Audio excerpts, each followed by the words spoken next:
Barnaby Jones will return next Thursday night at 10, 9 Central and Mountain on most of these stations. Word Balloon is brought to you by the League of Word Balloon Listeners. If you like comic books, then you definitely like comic art. Visit comicartfans.com to see original comic artworks and custom drawings that people have collected and posted online. Coming soon, Comic Art Fans is hosting an in-person event called the Original Art Expo that will focus on the hobby of collecting original comic art. The Original Art Expo will be held at the Doubletree by Hilton Hotel in Orlando, Florida on January 26th through the 28th, 2024. They will have over 30 exhibitors and 60 comic artists. Spend the weekend in an intimate setting with some of the best creators in the world. Purchase or commission a piece of original comic art. Visit the Comic Art and Illustration Galleries. Attend the Saturday night auction and pizza party and hang out with your fellow comic art enthusiasts. The Original Art Expo is sure to be the world's premier visual storytelling art event, so don't miss out. Go to oa-expo.com to get your tickets today and visit comicartfans.com to see what comic art collecting is all about.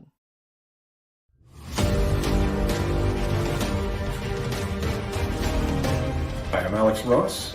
The two pieces are sort of a type. They're both kind of recreations of artwork that existed in the 90s. In fact, this piece here for the Avengers is in most ways a recreation or a tribute to George Perez's poster version from the mid-90s, where he did a shot that featured in it a figure of Captain America that was very similar to what I've done here, positioning of the Vision or positioning of Hawkeye, and I believe a few other elements are very similar to that piece, and it's consciously so. I was building off that inspiration, but I kind of refitted my design to fill out bigger shots of the figures so that I was making a wider composition and getting in a lot of the same characters, but still not quite as many as what George himself did, because George's thing was always to try and get in the maximum amount of content into pieces that he did.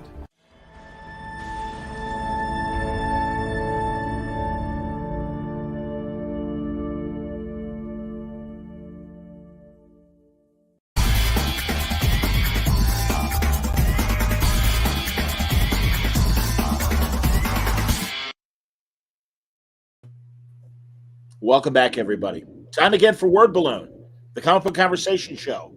John Suntress here. Happy to welcome back friend of the program, Matt Fraction of Word Balloon. Good to see you, my man. Hey, everybody. How's it going? Thanks for having me back, Johnny. It's always a pleasure, buddy. And I'm so excited for you. Back in, I don't know when. Cubs fans. Sorry. No, we can do a baseball jag later. But I don't remember when and how I heard. I think Kelly Sue told me that, hey, Matt's busy writing the Godzilla TV show. And I'm like, oh, okay, that's cool. And then a month or so ago when I was talking to Bendis, I'm like, so Matt's writing the show. He's like, writing the show? He's like one of the executive producers. He's show running it, man. And I'm like, awesome. Co-show running, but yeah, right. Yeah. No, fair enough. EP, co-creator. Yeah, man. So, Matt, tell me about this thing. I know you and Kel individually had some writing deals with Universal. Is this part of that? Is this different? No. Yeah, this is different. We we had a deal with the folks at Legendary, and as part of that, as we were kind of getting things up and rolling and trying to develop, and they are a company not without their own kind of toy box, and I knew that I'd certainly heard whispers that they've been sort of thinking about how to do that as a show, and I sort of, being a fan of it and too dumb to know any different, I was like, I want to take a swing at that. And I mean, it's literally been 5 years. The first document that I sent to Legendary was dated November 20th, 2018. So this has been a project I've been working on for 5 years. Not quite nonstop, but almost, But yeah, so it came out of my involvement with Legendary. And it was legendary that teamed me with this fella Chris Black, who did Outcast for TV and a whole bunch of other stuff, and he and I then kind of co-developed the show, and yeah, So and now we've made this whole big thing, and it's really happening. I'm sorry, my phone just dinged. I just turned it off. Oh, that's all right, buddy. No worries. But yeah, so it's cool. It's very surreal, right? I'm even, the actors were on strike. They're not on strike anymore, but we were doing the promotion, right? Like me and Chris and Matt Shackman, who directed our first 2 episodes, just like WandaVision, Chippendale, all that kind of stuff. It's Always Sunny, some like the classic It's Always Sunny. We were the faces of the promo, which is not, we don't belong on the side of the camera, right? But like I've been back and forth to LA a lot the last, I guess, 5 weeks, 6 weeks because of it. And even when there were, billboards on Sunset Boulevard, I was still like, I don't know if this is really going to happen or not, like it's shot, it's in the can, all that stuff. I'm like, I don't know, but now it's for real. Now it's actually happening. Now it's out in the world. There you go. There you go. Cool. Absolutely, man. I love every bit of this. I'm really enjoying the ride. Yeah, man. No, you were kind enough to kind of give me an advanced look at future episodes as well. It's great, man. Honestly, and I'll even confess to you, I kind of didn't give a shit about the Godzilla and Kong movies, but this really, the human story, is so great, and the Monarch story is interesting and monolithic, and I don't feel like I'm behind. Yeah, that was really important. Right, that was really, really important to us. Yeah, no, I can appreciate that. Here, a couple comments right away. Boom. RP Chatham says Monica is beyond amazing. I honestly am amazed at how invested I've become. I completely agree. And the third, they dropped the 3rd episode early. 3rd episode is up already. Yes, today. Yes, indeed. So yeah, people, if you need to catch up, this is great. Dennis says Mark's been wonderful, stroke of genius, getting the Russells, plural, to play the same character. And also, he's so happy to have Adventure Man back. Oh, yeah. I just dotted I's and crossed T's on our new issue today, and it's off to press as we speak. So I'm excited Adventure Man is back as well. That's excellent. Man, I loved what Wyatt Russell did in Falcon and Winter Soldier. He was just fantastic. Yeah. And it is really fun seeing him in the flashbacks and then getting Kurt. This is like, as I'm sure you guys were thinking as you were writing Kurt's dialogue, this is like Jack Burton Monster Hunter once again. Yeah. And at one point, Kurt said something like, oh yeah, you write really well for me. You really got my voice. I was like, yeah, man, I don't want to make it weird, but I'm watching your movie since I was 8. Like it's there. And Kurt's, like just imagine the best raconteur you've ever met, and that's Kurt. Only the difference between the best raconteur you've ever met and Kurt Russell is that everybody that Kurt knows is famous. So not only is he telling you these amazing stories, he's telling you about famous people from all kinds of different walks of life. You know what I mean? He's both met Elvis and played Elvis. I mean, that's wow. Yeah. Jesus. Yeah. One of my favorite TV movies, but I didn't realize that. Of course he was in the circus one, Roustabout. I can't remember what it was. I think he's in the circus one. I can't remember, but he's got this little role. But we were talking about it. He's like, yeah, no, that was kind of the root of his performance. I was like, I met the guy. I just kind of did the guy that I had met and hung out with, And Kurt's one of those guys, like when he tells stories, he'll do voices, and he's not like trying to do impressions, but it's just like a function of him as an actor. And he does a Steven Seagal. And they're like, I didn't even know that you could do a Steven Seagal, but even he like changes his posture and does a thing with his face and does like, oh my God, it's like Steven Seagal. It was a blast, man. I much like you have always been a fan since childhood, and also I really feel like as far as classic leading men go, sometimes he's like not on the list. And like I remember when Dark Blue sat on whatever studio shelf for a couple years, and then they finally put it out, and it's like, hey man, this is an amazing movie. Please don't discount Kurt Russell. He's that good. And I was wondering, obviously, with the math, and forgive me, people, I'm assuming that people have at least watched the first episode of the first two. I know the third dropped today, but we get the dual track stories of the foundation of Monarch back in the 50s, along with modern day. And of course, in my head, I'm like, is Russell like is his character supposed to be in his 90s? I'm like, man, he's running around really well for a 90-year-old man. Yeah, he is asked as much a couple times in the show, and Yes. It's certainly not a thing that we ignore or avoid, and we are capable of doing math. So keep watching, and Sure. more to be revealed. But yeah, no, he's pretty spry for a 90-year-old. That's fantastic, man. All right, ChemDog, you've been going back to the Dexter Riley years, the computer wore tennis shoes. Yeah, the last words Walt Disney ever wrote, Kurt Russell. Yep. And Kurt was like, yeah, I have no idea what it was, but apparently he was kind of taking notes in his hospital and was making a thing. And the last thing on the sheet of paper was Kurt Russell. So there you go. And don't forget to pay the ice bill, because I'm going to need that in a couple days. Jeez. Yeah, and all right, people are even wondering, obviously, as far as his longevity and yet surprising lack of age. If obviously that might be something to come in the episode. Yeah, there's we get a lot more of everyone's stories. Sure. Next week, episode 4. We sort of get to know more about Ren Watanabe's character Kentaro, and sort of who he was before G-Day and what happened to him there before he lost his father. And there's we get moments, we spend time with everybody. We learn a lot about all these characters, Kurt included, or Wyatt, depending on your POV. Yeah, kind of feels like the way Lost did when it first came out, and that whole thing of, all right, they're dealing with whatever incident they're dealing in, and then also let's get a little backstory going and stuff. It's been great. Did you fly to Japan, and did you? Oh yeah. No, I was out there for 100. I was there for 100 of our 106 shooting days. Vancouver, British Columbia was our home base, but we shot in Tokyo for a couple of weeks. We shot in Hawaii for a week. And then we shot all over British Columbia. We shot up on a glacier. You get a taste of that in episode 3.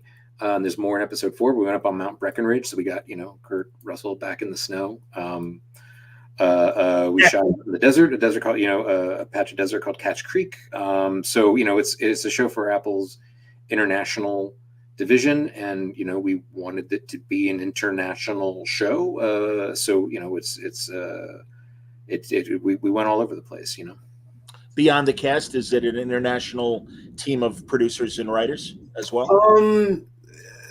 No, I mean, there's a million producers, but like we worked with Toho. We were guests of they were incredibly gracious and gave us a kind of a behind the scenes tour of Toho Studios, and I actually stole my. Show us. Hang on a second. Sorry. No, this is good. I can't wait to see what you got. Nice. Yeah, don't tell him, but I kept my ID badge. Oh wow. Yeah, that's excellent, man. People are asking, and also I know that there's a Godzilla -1 coming from Toho, if it's not already out. How heavily involved was Toho? Well, so I mean, they were part and parcel our production partners at every step of the way, and read every draft and offered thoughts and notes, and you don't get they don't just hand the keys to the family car over and let you take it. It's interesting. They now we're not connected to the Godzilla -1 or any of the Toho films. Our kind of realm of continuity are just the legend of the 4 legendary films. And this is how long this show's been in production. When we started, there were only 2. Now there's 4, about to be a 5th. So it's only the legendary produced MonsterVerse stuff with Gareth Edwards' Godzilla 2014, Kong Skull Island, Godzilla King of the Monsters, and Godzilla versus Kong. So that's. But even then, we were designing the show, so if no one has seen it, any of them, it picks up kind of the day after Godzilla attacks, and the world realizes, oh wow, Godzilla's real, and that's the thing. We got to live in this world. So you learn everything as the characters do. You don't need any special knowledge. It all kind of gets revealed as in good time. But no, Toho were great, and but the they refer to their characters as characters. And there's sort of like, sort of like the biggest kind of takeaway, just like as storytellers, is like, they're not monsters. Like it's not like a hurricane with a face, right? These things have wants and needs and drives and desires and things that they're doing that may very well be beyond the comprehension of mortal man, but like it's not just, hurricanes with fangs and scales, right? So that was a kind of it's a subtle shift, but it was an important one for sure. But no, they were incredibly involved. Yeah. I got that. They took me to the secret room where the Godzilla suits are. I got to see Godzilla's. I shook Godzilla's hand like in real life. Oh, that's great. I was wondering that because again, I certainly haven't seen the new movie. A buddy of mine in radio is a massive Godzilla freak, and in the 90s was getting bootlegs of the Toho movies. And I know he showed me Shin Godzilla. Shin, yeah. Pardon me, Shin Godzilla. Yeah. And yeah, I think I was wondering, it's like, God, do they still do the rubber suits? And that's fantastic. If they do. I think Godzilla -1 opens here on December 1st because it's my birthday. So there you go. For that.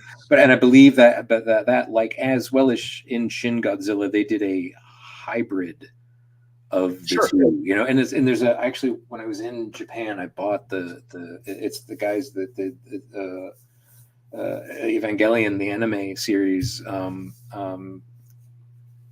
but they put out like an art book, and there's this sort of all these things like even when they weren't using practical effects, like they went out of their way to push the digital effects into it, making it look, it's really fascinating to see. And I believe that there's a similar hybrid model at play in -1, Godzilla -1, which is a thing we want to look at doing too, because it's such a part of the world. It's such a part of the language, the grammar of those films, honestly, man, not to shit on previous attempts at American Godzilla movies, but that was one of the things. It's like, hey man, sorry. That's what Godzilla looks like, those Toho movies. Yeah. I also love, and I don't know if you've ever heard Tarantino's theory about the Toho universe. And he said that he believes it's an alternate universe where Japan actually won the war and that they are as dominant of a superpower as they were leading up to the war, during the war, whatever. And that's why they're in the lead in the Toho films. Now, again, it's a fun fan theory, but I'm like, all right, that's cool. That's interesting, whatever. So, yeah. Okay. Yeah, exactly. I know. More of a statement than a question. Yeah, I'll take that. I'll take that under advisement. Stepan Sejic watching us. Always good to have Stepan joining the show. And he says, God, I wish that Monsterverse could get the rights to something like Biolante. I don't know that one. The thing, that thing was a visual joy. Yeah.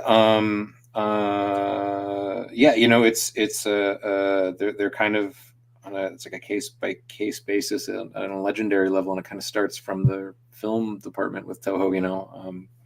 I am all for more Toho guys, but part of our remit, was not only to set the show kind of in the Monsterverse realm, and so there are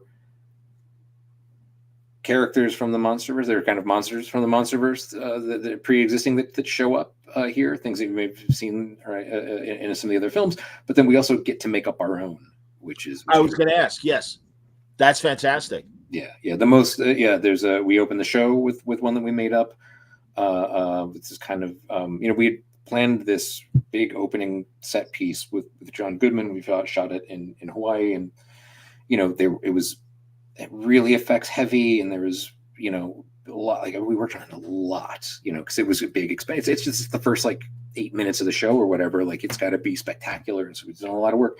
And then when Matt Shackman and Jess Hall, our DP, and the production team were out scouting locations, they found this astonishingly cool beach kind of cliff on the water, and they were like, okay, we want to shoot here, so now we have to rework, so we shot, like I said, we shot practical and out in the world as much as we could, and then we sort of had to redesign that sequence to take advantage of this amazing little piece of nature that they found on their locations shoot. So, but that's our first new one, shows up in that very early thing, and then there's more in the second episode, and then at the end of episode 3, you get our one of our next big boys shows up. That actually started with my son Henry Leo. Oh, no kidding! That's fantastic. Yeah, I paid him to make me Monarch files. I paid him, I think, like $5 a file or $10 a file. I don't remember what it was, but it had to be like, give me a real horrifying real animal or insect or mammal, whatever, something awful, scary thing. I wanted like the Wikipedia summary, and then a page of facts, interesting facts. He's one of those kids who would always go like, "Oh, hey, fun fact," and then whatever he says is not fun. It's always something horrifying. And then like a page of pictures. And so we built up this kind of Monarch dossier. But that's sort of the creature that pops up at the end of 3 started with this thing that Henry found. Wow.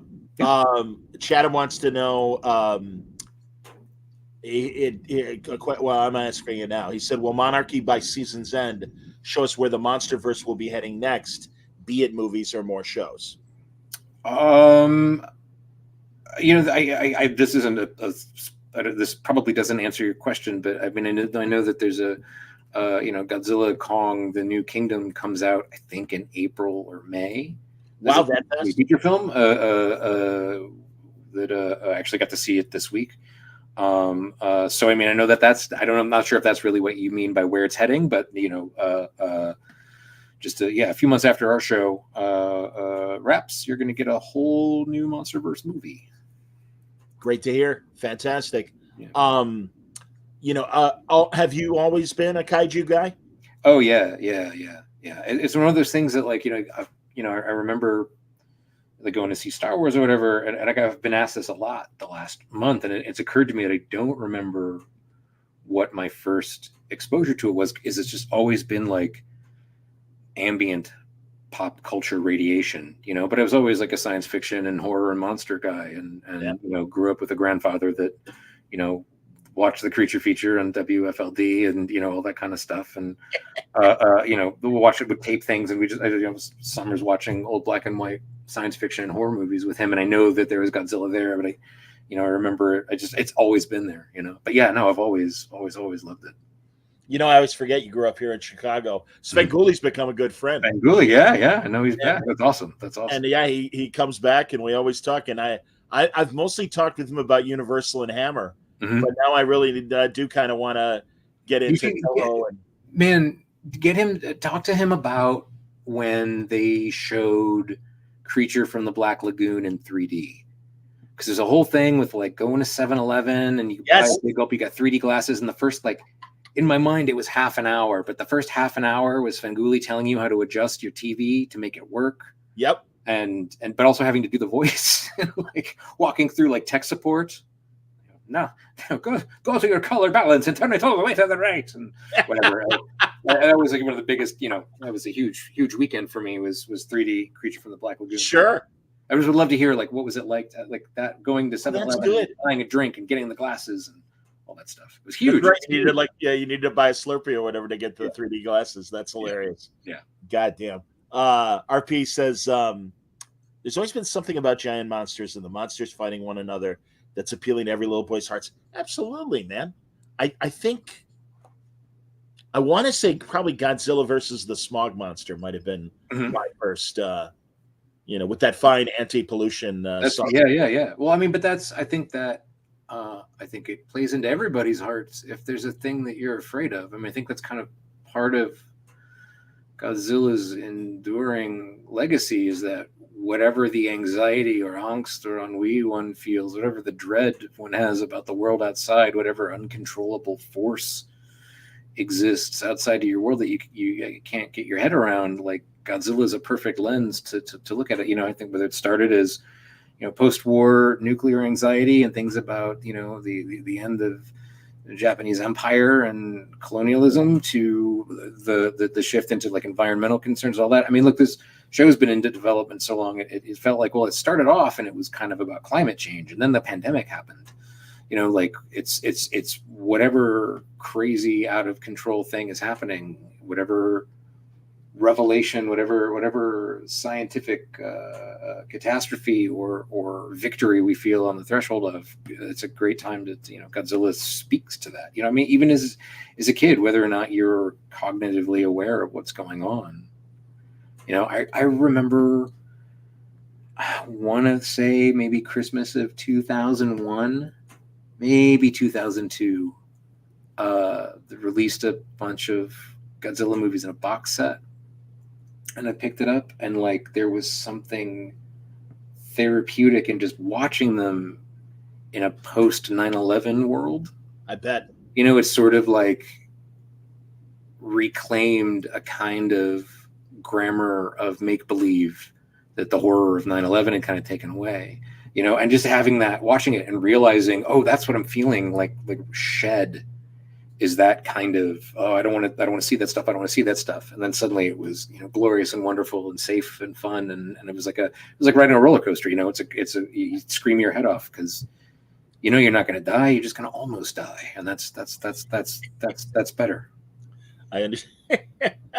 I love too how the real world is, really in a panic stricken thing, especially in that first episode. And I love those warning signs, kind of like road signs of, deer crossing or whatever. Yeah. Just have that yellow sign and the Godzilla image and stuff. And it's like, okay, safe shelter down here. Yeah, those were hotly contested. The minute the show wrapped, everyone ran to the art department and like Bull Weevils, wanting them, I'm sure. Because look, as the show goes around the world, you see them in multiple languages and multiple locations, right? But no, Chris and I talked about that a lot. Like, first off, we can't compete with the films in terms of their scale or their budgets, even though this is really generously budgeted. Looks like it. But also I don't think you can, like, movies are things we buy tickets to.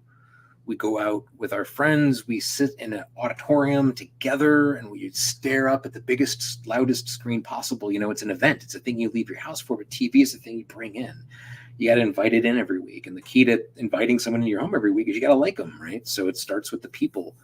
And, we talked a lot like the movies live in that 9/11 space. Like, the movies are about the buildings getting knocked down. Our show is it's a 9/12 show. It's about getting up after that, right? It's about the first time you got to take your shoes off at the airport. It's one of my favorite shots in the pilot is after international travel, Monarch guys come through a plane and kind of spray people with stuff. Does it do anything? I don't know. Does taking off my shoes do anything? But we do it. It's just a part of life now, right? But that's where that show lives. The show lives in that world of like everything I thought I understood about the planet has changed. And the difference is, and that we have 10 hours instead of, 2 or 90 minutes or whatever. So we can get granular with some of that world building stuff. Some of the most fun part of the process was figuring out, oh, there'd be a Godzilla sign here. And what's the alert like? And does it happen on everybody's phone? And, and then suddenly you're in Tokyo and it's, 108 degrees with a 200,000% humidity. And you're watching a crowd of Japanese extras run for a Godzilla shelter. Oh my God, it's so great. I bet, man. No, that's outstanding. WKOS07. Or WKOS07. Right. Yes. The conspiracy theory taxi driver with the podcast. Very contemporary. That joke, although, we didn't get to do a red carpet because the actors strike, but we did a premiere event at a screening in Century City. And this sucked. I didn't know that I wanted this until I found out I couldn't have it. But had we had done our red carpet, it would have been at Man's Chinese. Perfect. Yeah. Yeah. But we had Century City, which is where they shot Conquest of the Planet of the Apes. I'll take it. Amen. Absolutely, man. That's great. We were in the theater, and it's kind of I hadn't seen it with a crowd or anybody not involved in making it, and that the line came and the audience laughed, and I reached forward and I tapped Chris on the back, because it just meant like people got it, it felt, oh, they're here, they get the thing. Oh, the Chris pointed out, it was like, no, they laughed at your joke, and he's like, no, that was your joke. It's like, Chris really said blog, and I was like, no, it would be a podcast. So it was that kind of, it's Chris's joke, and I maybe sweetened it a little, but the important thing for both of us was like, people got what the world was right away. Yeah. Like this audience immediately understood. It's kind of the thing about these movies that as fans, like, I want to live in that world. I want to go back there. But the movies, that's not what the movies are about, right? The movies are about who's Godzilla beating the hell out of this time, right? So the show gets to live in that place. It just is like a super fan. I've always wanted to be there. You know, there's Godzilla graffiti, there's gun batteries, just little stuff like that throughout. You know, there's an energy drink. There's like I don't know. There's more throughout the show. I don't want to spoil. That's great. That's great. That stuff. We had an astonishingly great art department and set deck department, and they just went above and beyond with that stuff. And it was I'm likely kidding myself that this would have ever been possible, but I was really hoping to see a CGI Raymond Burr cameo at some point. Yeah. No, unfortunately, couldn't get the rates. That's great. Cedric is all excited about that. Yeah, next year also. Absolutely, man. Yeah. No, it's a good time. And you're right, man. I mean, it's because I understand. I had that same post 9/11 feeling of I didn't want to see that stuff. You know. Yeah. But thank God, you know, again, with time, you know, I still find it really distasteful when some of the visual grammar of escapist kind of trash pop, whatever you want to call it, like when it's too informed by that stuff, you know, I don't, another thing that really helped that I didn't realize until I was watching it was the end of Superman 2. That big fight in the middle of downtown Manhattan, or Midtown Manhattan, and sort of like watching a way that these buildings can get knocked down and stuff. And it's not about all the people inside, you know, it's about that crowd of people going like, "Hey, he's hitting Superman," and you know what I mean? It's like, let's get him. Yeah, I love that. Yeah, there was something therapeutic and like, I didn't know that I needed this, but I needed it. You know, that end of Superman, like that Metropolis fight scene is one of my all-time favorite things. It's just the best. Bendis is chiming in. Good to see you, Brian. ETA on Godzuki. Oh, Brian, go fuck yourself. Someone earlier too wanted to know if we'll see Jet Jaguar as RP. Jet Jaguar. Yeah. I'm with you, RP. That is my personal hill to die on. Is Jet Jaguar. Know that behind the scenes, I'm doing everything I can. That would be great. Yeah, I love that stuff. Jesus. That's funny. Yeah, that's the thing too. Is like I don't know. There's something.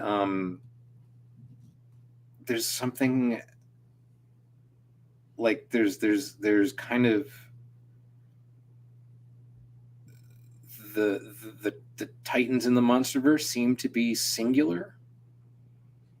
You know, which is sort of like, I don't know if that's by design, or I don't like that's the thing, is like do they reproduce? Is there just one of them? Like there's that's the thing too, is like I always assumed the Mutos in the first one were alien because they were so geometric, like they had a geometric perfection that things don't tend to have in our world. And part of the design of the design strategy of Legend, they have like literally a mythology department, is like all the Titans have connections to things in our world. There's at least some origin and some kind of recognizable thing. But the Mutos, I always assumed they were from outer space. But they were also, because there were two of them, and there's not like a Mrs. Rodan in the volcano. You know what I mean? Right? I don't know that Godzuki is possible from a story. That's awesome. I don't know. Well, that's outside of my pay grade. I loved in the first episode when they stumbled on all the eggs of the spiders and everything. That was fantastic. That was fun. One of the other fun things to kind of play with is as the MonsterVerse is going around, you learn that there are these things called super species and megafauna. They're like different size. They're not all 400-foot tall Godzillas, right? So we could play with scale in a way that the movies kind of haven't, and that was really fun, is to figure out like, well, how big is it? How big is it? How do you? One of the first things Kurt said when I met him was like, well, how are you going to get me and Godzilla in the same frame? And it wasn't like an ego actor question. It was a question of a guy who has lived his entire life in front of a camera and understands that a 6-foot guy and a 400-foot guy don't fit in the same frame without a real weird lens. The also are you using whatever Legendary's version of stagecraft is the virtual wall? No. We Really? we didn't do any volumetric stuff. Okay. I mean, there's some blue screen and green screen stuff. Sure. But the set extension. But like I said, we shot practical as much as we could. But yeah, no, there's definitely stage work and set work, but it was backdrops and stuff. Wow, and that's amazing that all right, there's now a generic term for the giant wall that Paramount. Yeah. We certainly asked about it, but I mean, I think truth be told, I don't remember I think whatever one was in Vancouver was like booked up and in use maybe at the time. I don't know. We investigated it for sure, but it also just felt like it wasn't right for what we needed to do. And so it was like, all right, we're going to the desert for a week or whatever. That's cool. Again, Stepan, I'm really glad you're hanging out, man. Weather gargantuous. He says it's funny if they ever want to do a crossover with Pacific Rim, Jaguar would make for a cool friggin' Jacker. Yeah. This is good.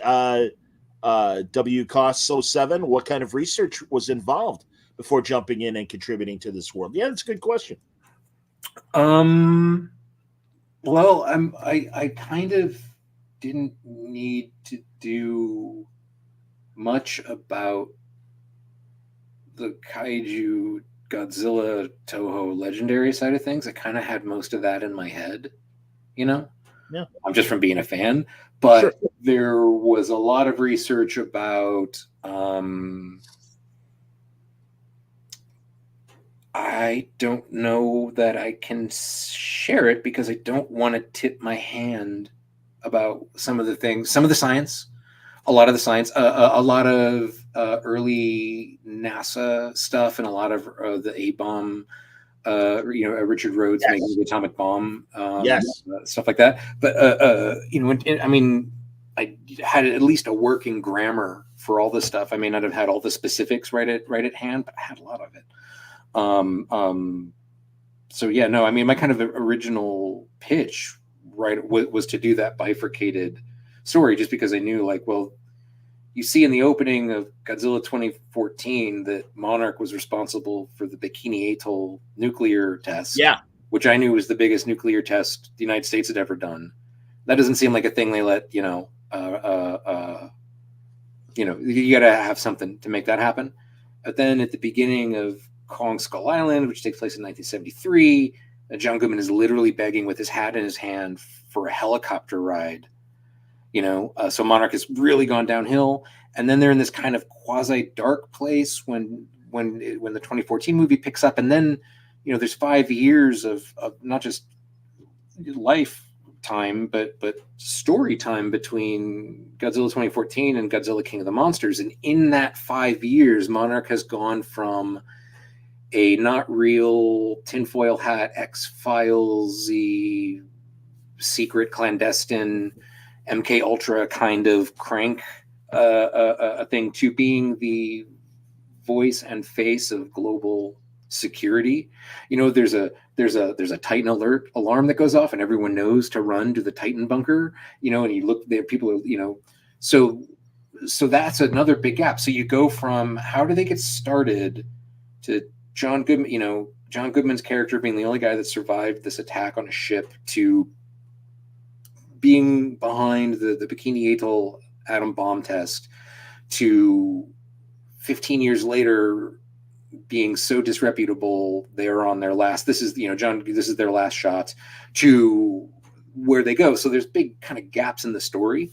That was my pitch, was always we're going to tell it back and forth because there's ups and downs, and I want to see Monarch when Monarch was like NASA meets Mad Men. I want to see it when Monarch was the coolest, most cutting edge, science place to work in the world. And I also wanted to see, like, how did they end up so destitute and bereft of resources, and what was it like when all they could hire were crackpot theory guys, and all that kind of stuff. And because there's a human story there. 100%. We go from King of the World to begging, to being fucking D.W. Griffith screaming at Billy Wilder at Chasen's.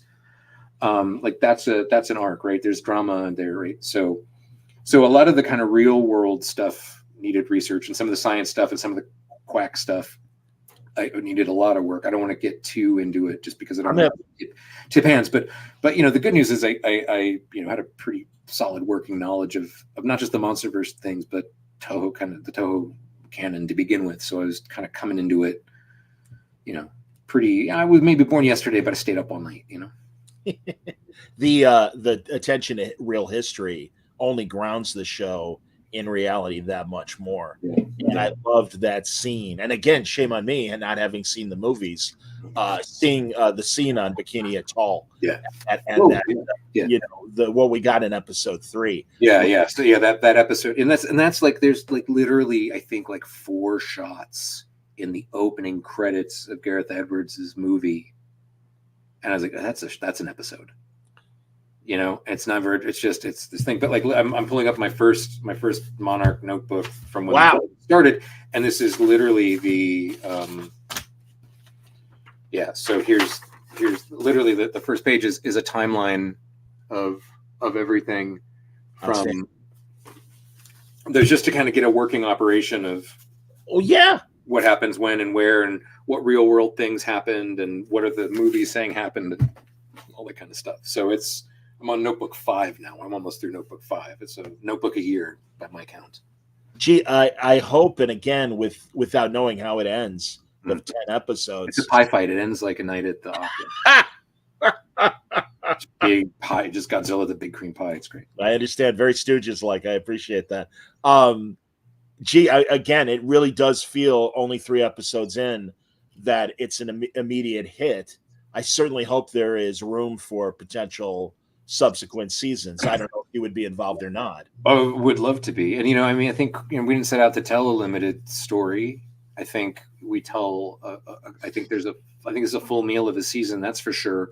But I think when we're done, there's a million questions left to be asked and answered, and hopefully enough people will want that want those to be answered. So fingers crossed. I'd love to keep going. We're keep going until they tell me to stop. And I think Chris, not to put words in Chris's mouth, I know Chris feels the same way.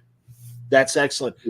But I got to ask, Matt, because we have the variety cover story. Has Marvel oversaturated the market? You've got even, I would say, as a longtime Star Trek fan, a little bit of Star Trek fatigue in terms of too much product to, is that in Legendary's minds as well, seeing what's happening with the other franchises that play with TV and film? I don't know. Those are conversations to be had outside of rooms other than the one I'm in, metaphorically speaking. But I think I think that's part of the reason that I was kind of trusted in this, is sort of having been a part of that at Marvel and sort of seen how that works. And the good news is these things are just so expensive. Like it's a real kind of Cadillac of it's not the kind of, I don't know that there's a Hawkeye show you could do in the MonsterVerse necessarily. It probably is. I don't know. I think there's something they're acutely aware of, but also I think they just are trying to get the best thing out there in ways that make sense. And like part of the reason I think we had the blessing of Mary Parent and everybody on that side of things at Legendary was that we were not trying to make the small, shitty version of the movie. We were trying to make a TV show in their world and playing them by their rules and all that kind of stuff, which is just a different thing. Understood. No, that's great. And before we wrap up, I am going to want to ask you about things like the Hawkeye TV show. And sure. Someone had asked too earlier, and I will just float this out there. If would you go back to Marvel and do any more stuff with them as well? Maybe. I never say never. It's not like it's yeah, sure, maybe. I understand. Yeah, I remain on good and friendly terms with everybody, as far as I know. Good to hear. And also, someone else I asked online, and I don't have it to put up on the screen, but they wanted to know, would we ever see a sequel to Rex Mantooth, reaching far back? Oh no, I don't think so. Although I last time I saw and spoke with Andy Kuhn, sort of co-created it all with me. I was like, let him know that, like, if you got a thing, buddy, don't wait on me. So go forward. Oh, nice. And be your thing. It's not on my radar. It might be on Andy's. I don't know. And I hope so. I'd love to see it. That's excellent, man. I always forget. I remember him doing Fire Breather with Phil Hester, but I totally forgot he was the artist on Rex Mantooth. That's awesome. Yeah. Andy's great. Andy's amazing. Terrific guy. Yeah. And I think he's a fantastic artist and a good dude. So fingers crossed. That's cool. So Adventure Man is back. Adventure Man is back. Yeah. I'm gonna have to bug Terry Dotson and get him on to talk more about it. And stuff. Yeah. We sort of pick up where we left off. We kind of got in this thing where our arcs end in these big cliffhangers, trying to emulate, that the kind of serial cliffhanger story. So now we're taking to that. We have the Ghost Gang is returning to the world, and Adventure Man's in that bad way, and Crossdraw Kid gets into trouble, and some of the sisters are coming to the rescue, and yeah, it's a great, big, huge, fun issue. Here we go. Dennis Hoffman, he loves seeing your notes. His how-to guide edition of November indeed was insightful, and he plans to work with Elsa Chartier again. Anytime, any place. She's great. The best. My God, honestly, man, thank you. Much like Chip Zdarsky, I really appreciate that I got a chance to meet both of them. Yeah, I think they're such great creators. And Ilsa, my God, those tutorial videos where she breaks down how she does comics, she's just amazing. Really, she's a powerhouse. I will work with her any day, any time. I'd wash her car if she needed it. So fingers crossed. I would love to. Chem Dog has every issue of Adventure Man so far. Fun series. Thank you very much. Here. Are there more comics coming, Matt? Or I understand. So let's see. I literally have to do the math. So we were shooting this time last year. We wrapped December 20th. I came home December 20th. So we were filming the year before that. We had the writer's room open. And the year before that was a pandemic. Okay. So as everything had kind of wrapped up, and Jimmy Olsen in November and Sex Criminal, all this kind of stuff I've been working on had kind of come in for landings and we're done, and I was ramping up for what the next wave of comics was gonna do. I was getting ready to do them. I had gotten into a period for the year before the pandemic where I was late for the first time, and I hated it. I super hated it. Because I was in development on Monarch and we were trying to do a Sex Criminal show. So like parallel development on 2 shows and writing 5 comics was a nightmare scenario for me. So I sort of reduced everything down to just what it was.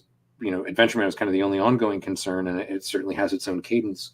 But once it's sort of 2 years back, once it became clear that we're opening the room, it's going to happen.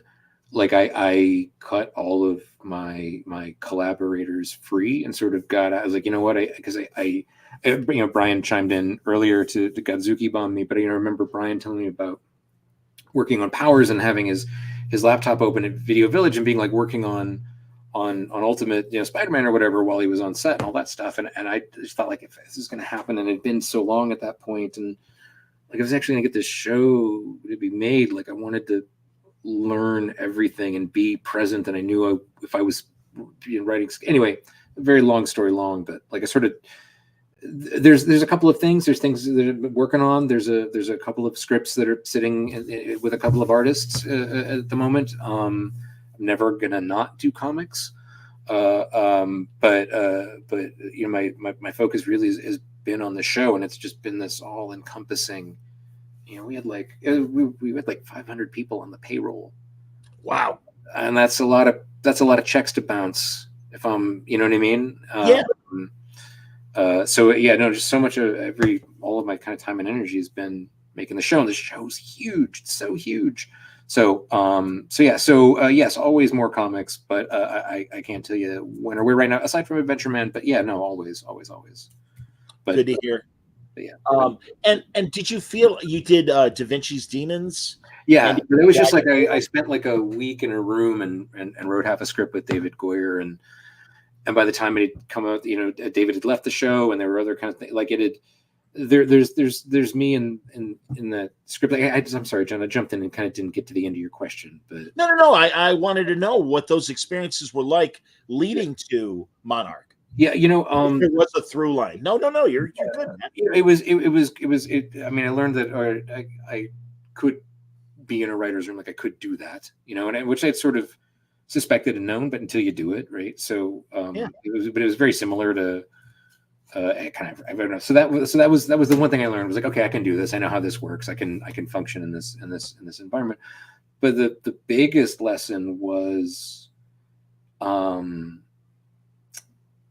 writing for time is as important as writing for space. As far as, you've got a 45-minute bubble that you have to fill, right? Okay. But the flip also being of like, okay, well, just because I got 45 seconds doesn't mean it's got to be 45 seconds if we go better.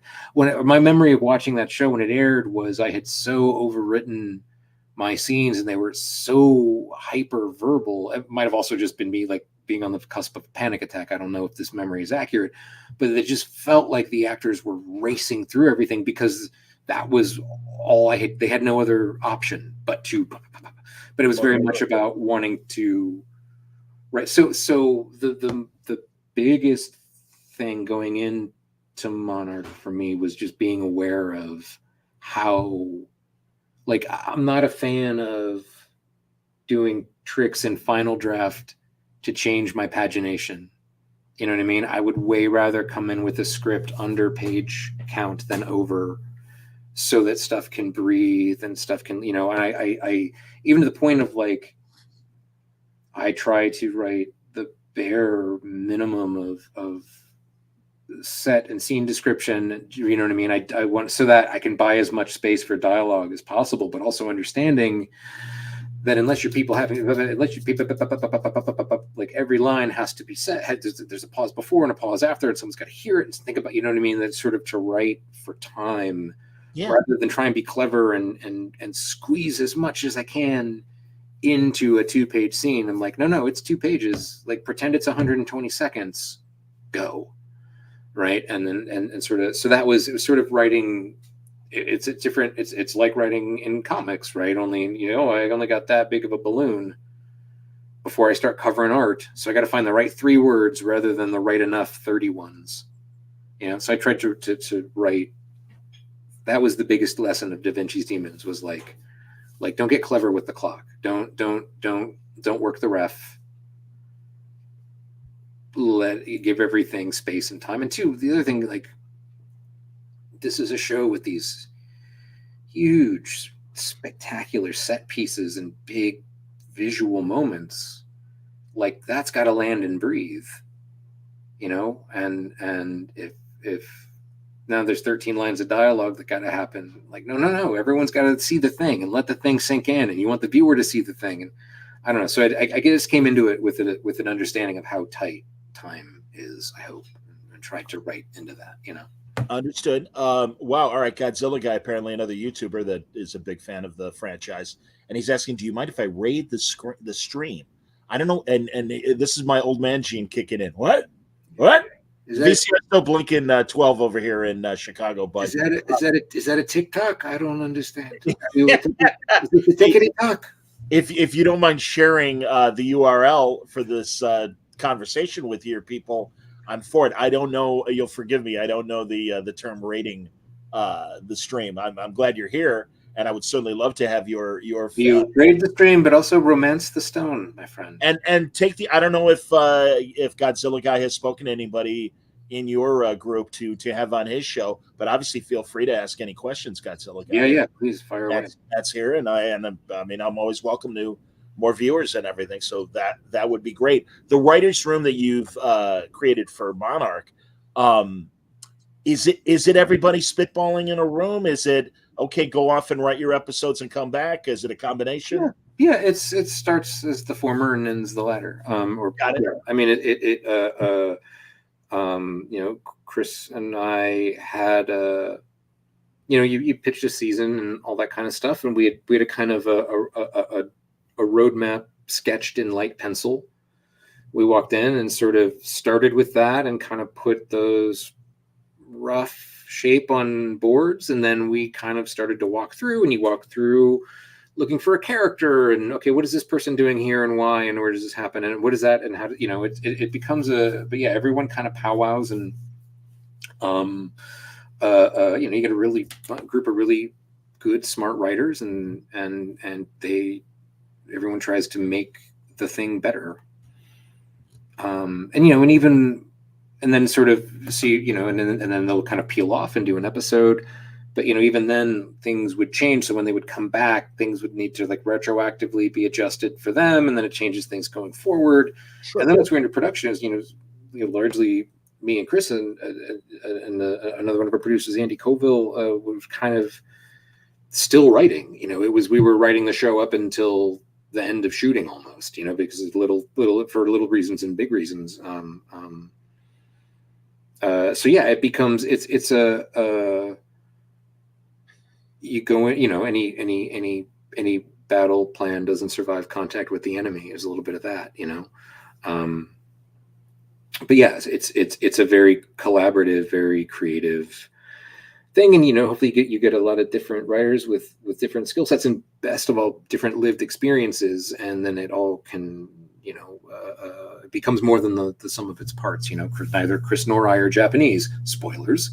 So we've had Japanese writers with us and in the room and informing us and talking about how to I did this, or my family was like this, or we had that sort of thing, right?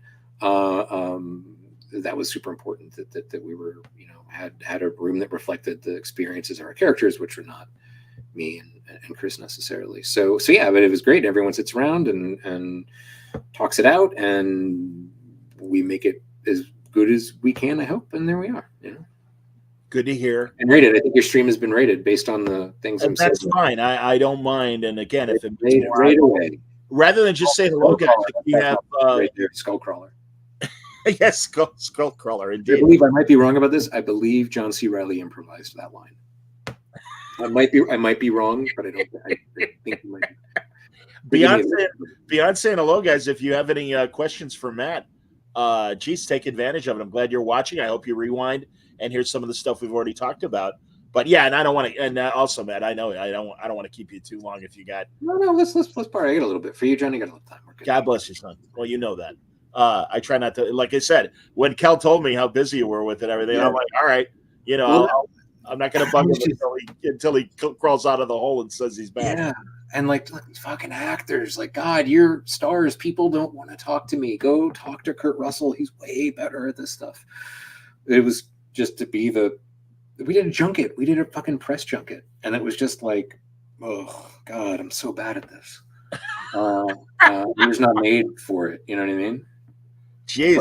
But we were in a hotel suite in Los Angeles for days doing, we did 87 interviews our first day, 85, 80 somethings interviews the first day. That's a lot. Oh my God. Oh, dude. And it's like speed dating too. Mm-hmm. Everybody gets like 2 minutes or whatever. They get 5 minutes. Yeah. Exactly. Yeah. We've been forced not to spam the chat. Thank you for not spamming the chat, kids. That would be great. But here from let's see. Fire away, Godzilla guy, folks. Yeah, here. I'll do the best I can to answer your questions. I will tell you this: in the secret room that may or may not exist at Toho Studios, where there may or may not exist some Godzilla costumes, there was a shelf, a baker's rack. There may or may not be a baker's rack kind of style shelving thing with some canisters and crates on it, and I may or may not have asked someone who may or may not have been there, hey, what's that? And they may or may not have told me, oh, those are Kurosawa-san's lenses. Wow. Yeah. I shit my pants a little. Which is very frowned on in Japan. That was very poor, very gaijin behavior. Dropping a deuce in the secret room at Toho. They don't like that. Keith wanted to know what scrapped kaijus were not included in Legacy of Monsters. Well, I mean, scrapped kaijus. I think the only one that I can think of was the opening in the opening sequence when it was before we had found the kind of the cliff over the water that John Goodman was running on. But I don't want to tell. It was a new one, just like the Mantle Claw is the name of the crab guy that kind of rises up. I don't want to tell you about him because I know it's too cool of a design, and I know we'll find a place for him if we are so lucky to go on, or maybe the movie guys can have it. But we did designs of that. But no, there weren't. I think it was more like. I don't think anything was scrapped, but we were acutely aware that when we have our big monster moments, the big Titan kaiju moments, they have to stand shoulder to shoulder with the films quality wise. So I think rather than anything being scrapped, there might have been more thought of until they were like, okay, this will cost $480 million. This 3-second sequence. Like, oh, okay, well, maybe we can tighten it up. But no, every nothing really got scrapped. It's and there's a bunch of, like I said, Titans, megafauna, and super species to come. Outstanding. Godzilla guy wanted to know: are the Mantle claws a relative of the Hollow Earth crabs? I don't know that they've ever done a 23andMe, but I think there was certainly there was a thinking of that, like how do we grow the biome in a way that makes sense. So I think there are connections and synchronicities there. Whether it's I don't know if there's any, there certainly was any specific story relationship, but there was a design sensibility of like wanting all of these things to feel of a certain biome. So it wasn't, well, why does that crab look like? You know what I mean? They all kind of feel of the piece, but yeah, nothing explicit like that. But it was definitely in our thinking. Like we wanted it all. We wanted to. It was really exciting to get to like grow the fiend folio of the Monsterverse. You know what I mean? The monster manual gets bigger because of the stuff we contributed. So they want to be the one that has oh wait, why does that one guy look like he's made out of rubber and has clown shoes, and the other is fucking Skullcrawler or whatever.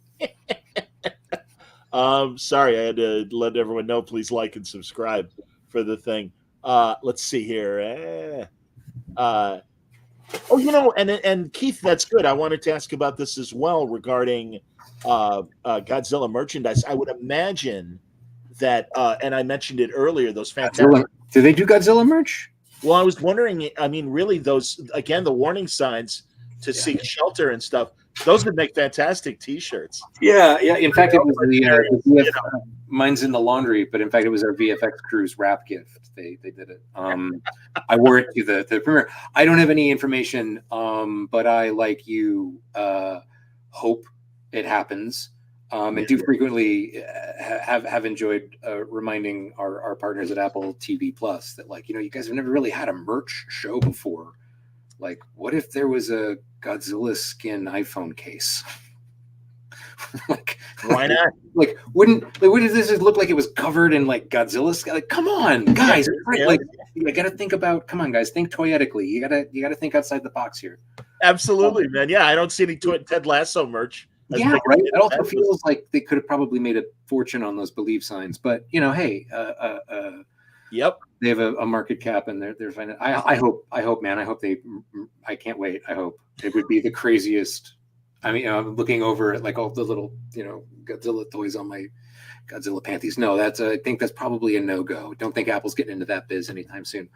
Matt, do they have? That'd be awesome.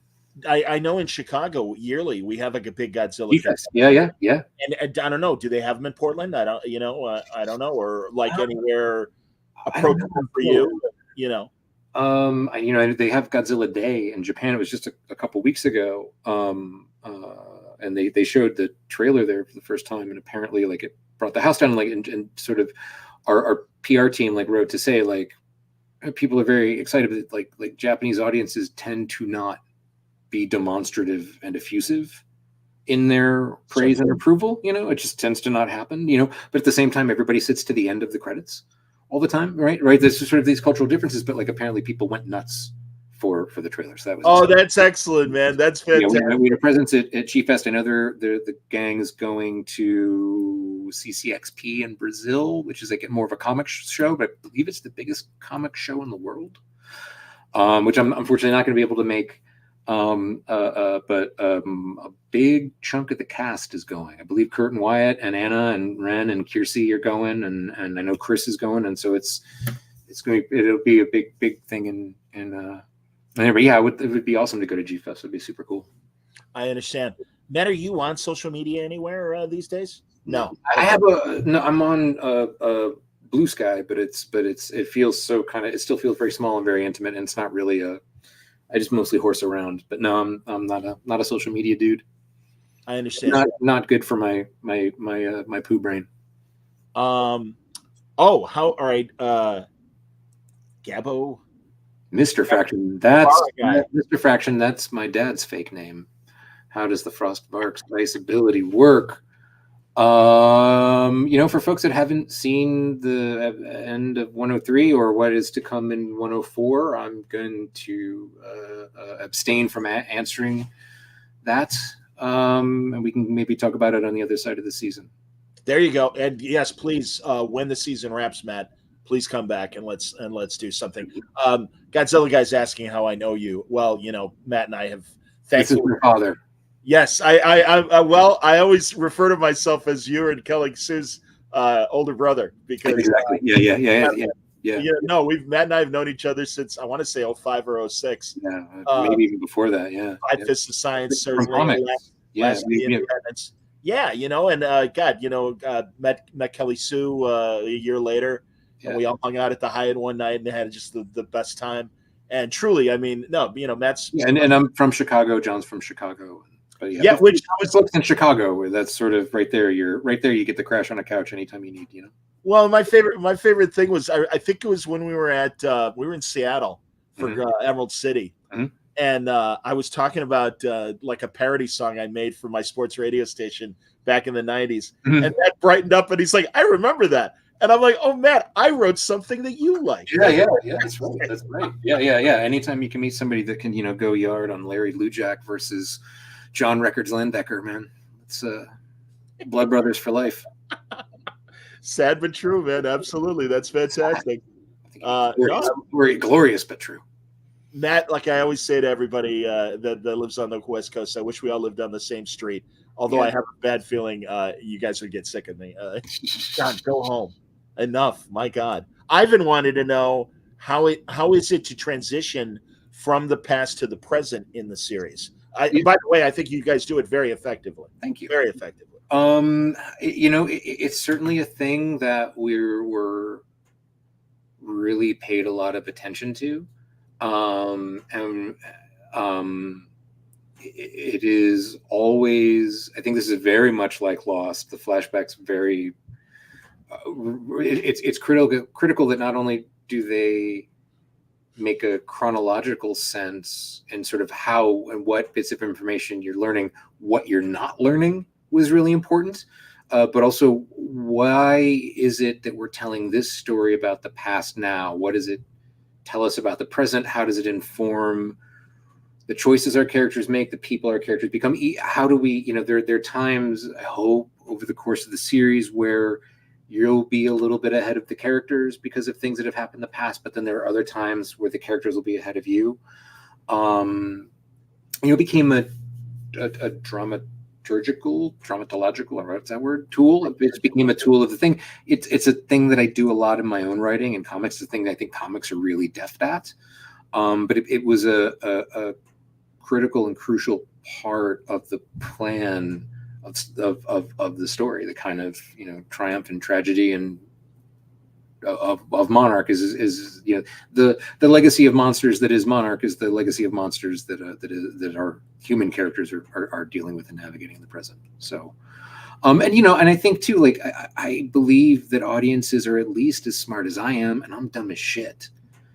And I think that when a show treats you with respect and believes that you're capable of holding a thought in your head and comfortable with being presented with a mystery or a question or something that isn't, answered right away. Like I believe, I think I like it when shows do that, and I like it when shows trust me to be able to do that, and so I think, there's something fun and fascinating. And the idea of like, can we make a Godzilla show that you got to pay attention to? And it was very inspired by Westworld in that way, that like Westworld sounded like it was going to be on the surface as one very kind of superficial thing. I became like, oh wait, no, you kind of can't go and get chips. Yep. You know what I mean? So, I mean, I don't mean to compare in terms of quality. The show was so spectacular, but like that, can we produce a narratively intriguing show that invites attention and rewards attention for being paid the way that some of our favorite shows always do, you know? So it's okay. It was handled. I hope we never took it lightly, you know, we had to understand, had to kind of like be like, listen, if someone doesn't understand it right, that's okay. We want them to be asking that question. It's okay to have a question, you know, it's okay to not get everything right away, because hopefully with that comes richer understanding. And, you know, I think there are a couple of turns and things that happen in the season that if they land right and they're received well, I hope it's a rewarding, I hope it's a show that rewards you for paying attention and thinking that like, yeah, no, you can totally follow this. It's the Godzilla show. It's fine. You got it. You don't need to, you know. Yeah, and honestly, that is why I was so pleased, and what possibly kept me away from the movies initially and stuff was, is it going to be a smart story? And thank God it is. And this whole Monarch thing is really intriguing in the way that you are fleshing out the history of Monarch and filling in the blanks and stuff. No, we want challenging television. Isn't it interesting that, and I wonder what your opinion is in terms of beyond the spectacle movies, regular feature films really do seem to not know what their place is in the theaters and to find the audience. And I know there are the filmmakers, and I'm not asking you to comment on the Coppolas and the Scorseses that kind of bemoan the spectacle films. My feeling is obviously television has only gotten smarter and more intricate and has gone beyond the problem of the week, the procedural of the week, etc. And but I don't know where like one of my great examples is Two Guns, the Denzel movie with Mark Wahlberg that, as you know, based on a comic book. Mm-hmm. And 20 years prior to its release, it would have been one of the summer hits. Mm-hmm. It would have been another Lethal Weapon. But it didn't find its audience back then, pre-streaming, until it went on cable and was on DVD and things.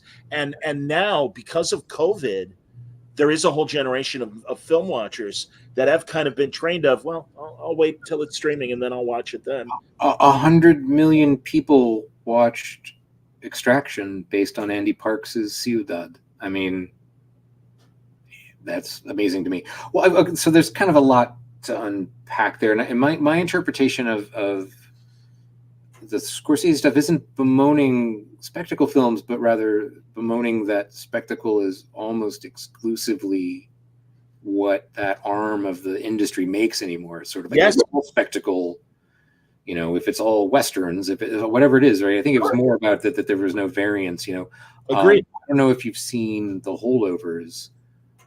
It's my favorite movie of the year at this point. It is gorgeous and human and vulnerable and delightful and painful and funny and sweet and sad, and it is intimate and small. You know, there's a reason why they made the trailers, even the title, even the logos, they've fabricated like, hey, if Miramax was around in 1971, this is what their logo would look like. If Focus Features was around in 1971, like there's a reason why they make it look like it's from 1971, because it really feels like that kind of movie that, you know, there's an alternate world where Walter Matthau or Jack Lemmon was the star, right?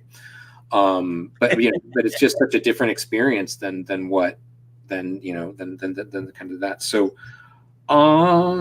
yeah, I mean, look, when I think it's a big reason why we were all on strike is like when the studios have pivoted to this kind of chasing this infinite profit curve model, like that means you've got to double and triple down on these. You got to spend $250 million to hope you make two, because it's hard to beat that return on investment. So I mean, I think they're chasing spectacle, but I think there's more than enough room for other things. I think you're right. I think people are learning to wait for streaming. I don't think we're done with COVID. I think movies more than ever movies that get people out are big event movies. I think people think like, yeah, you know what, Spider-Man No Way Home, I'm going to mask up and risk it. Like it's a thing I want to see with a group of people. Maverick, Top Gun, I think that's stuff like that. I think Barbie Oppenheimer, perfect example, right? So I think people still show up for kind of event things. So the kind of the spectacle of the spectacle gets showed up for. But yeah, I think there's I don't think COVID's done. I don't think people feel safe going back. I don't think parents feel safe sending their kids back to theaters. I mean,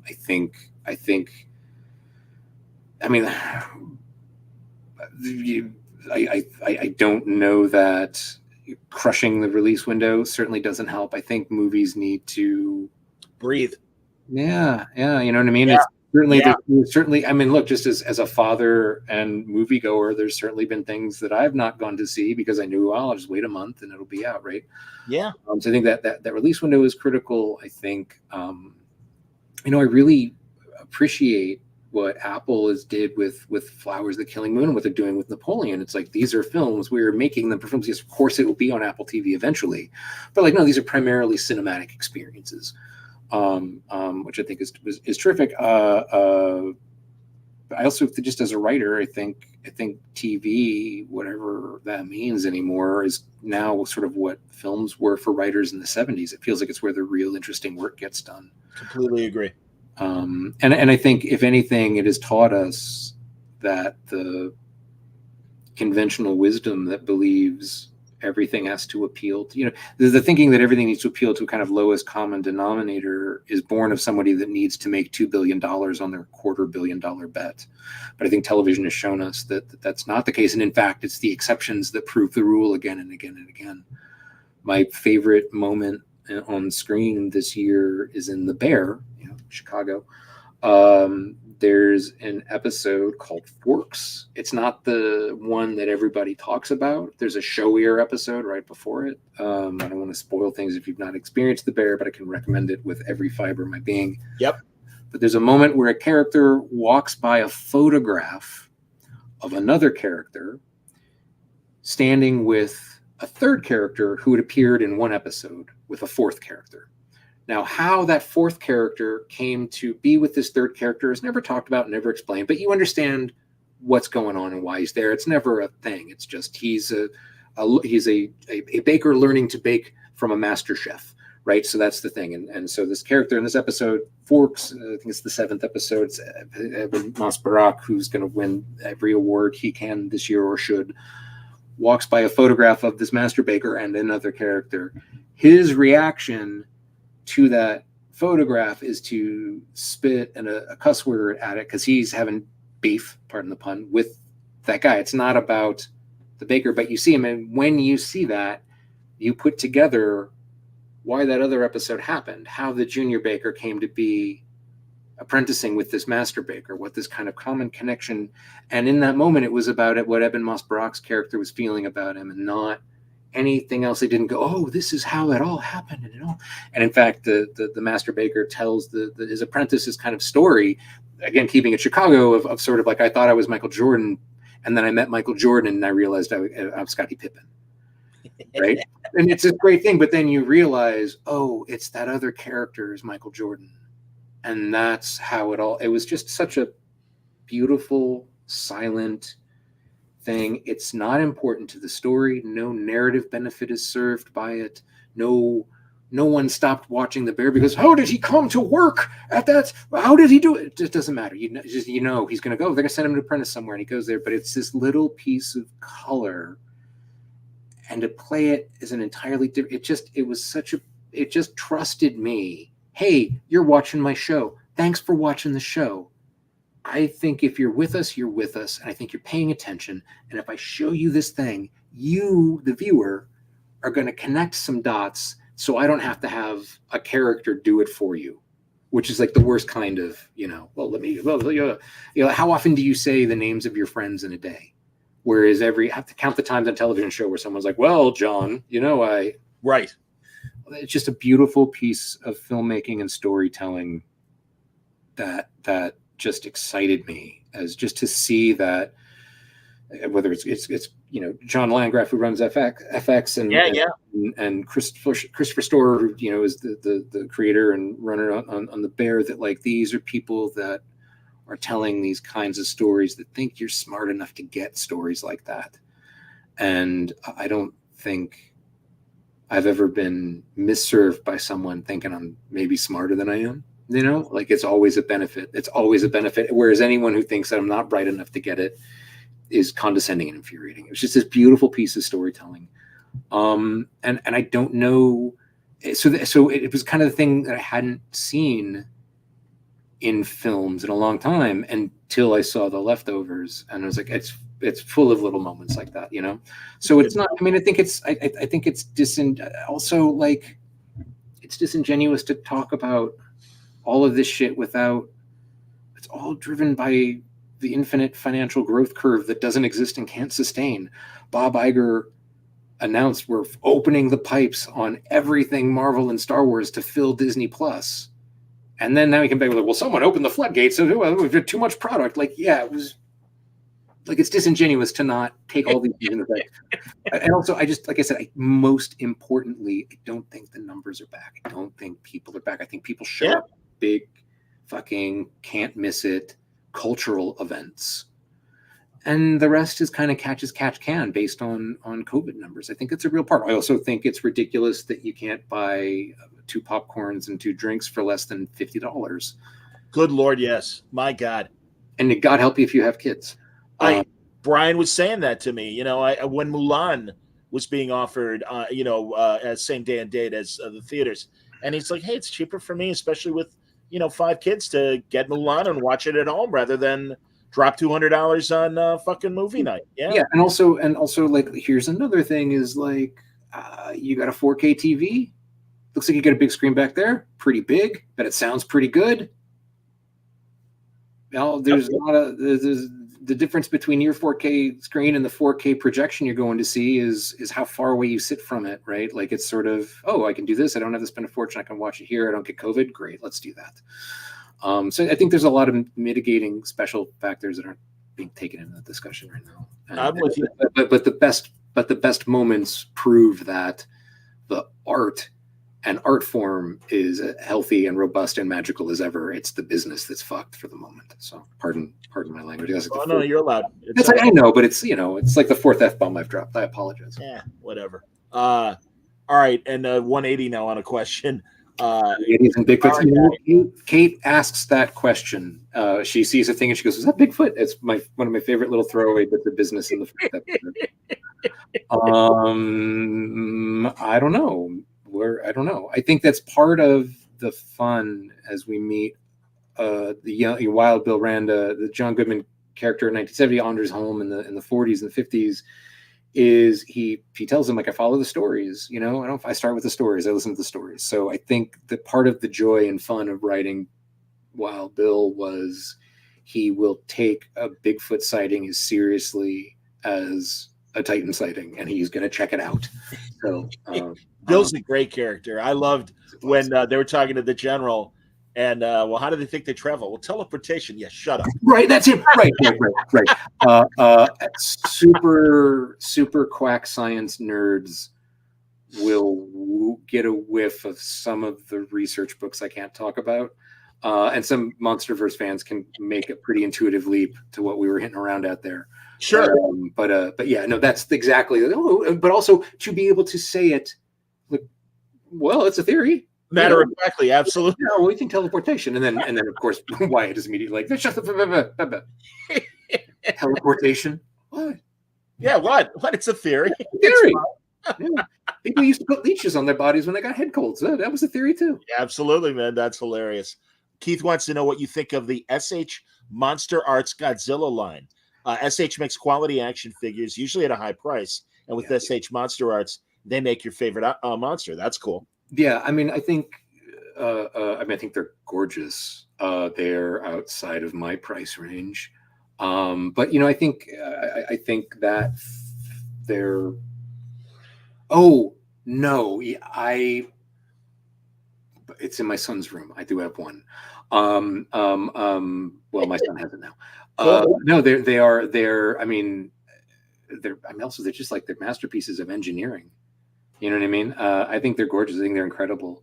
I'm also acutely aware of like, I'm an alcoholic and a drug addict in recovery. I have an addictive personality. I have plenty of collections. There's a part of me that's like really has like a pumped brake policy. I think the last Godzilla stuff I bought for myself.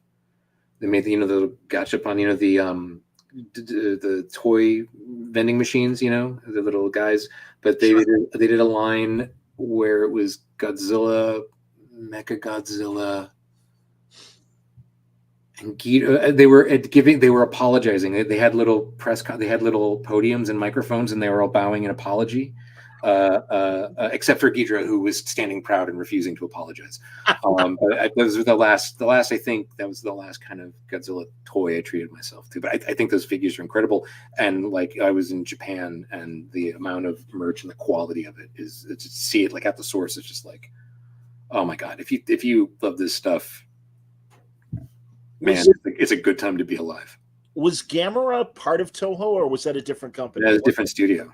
That's what I thought. Okay, because I remember the Mystery Science Theater guys. Sure. Having a field.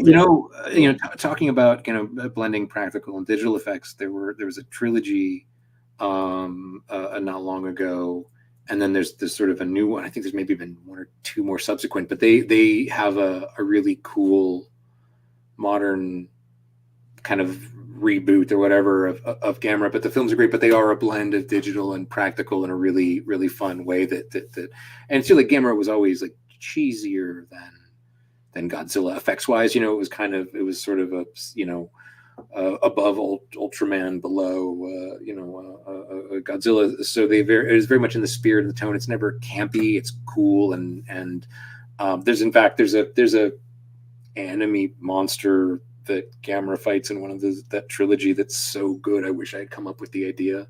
If you've not seen it, check it out. There's a villain called Legion that he fights. It's such a good idea. I'm angry I didn't come up with it. But those recent films are a lot of fun. That's where you got to look for Tubi and Pluto and some of the others. Mm-hmm. Because sometimes that's where you'll find that stuff. In fact, somebody in the chat was saying that Godzilla versus Mechagodzilla 2 is currently on Tubi. Yeah, Arrow Film put a Gamera box out not too long ago with all of it restored and really, really treating some of those films better than they've ever been treated. But it's available from Arrow Video now, which is their own standalone app, and it's on there. Last I checked, it was on there. Oh, cool. Yeah, that's excellent. Matt, yeah. Do you want to wrap? I mean, I've kept you almost 90. What do you think? Well, let's go half. Let's get last questions, and okay. and I'll bail at 8 because I got some dogs I got to go walk. Totally, I totally appreciate it, buddy. Keith wants to know if you could bring back any kaiju into the Monsterverse in any shape or form. What kaiju would that be? And of course, without spoiling what we may see in the subsequent 7 episodes.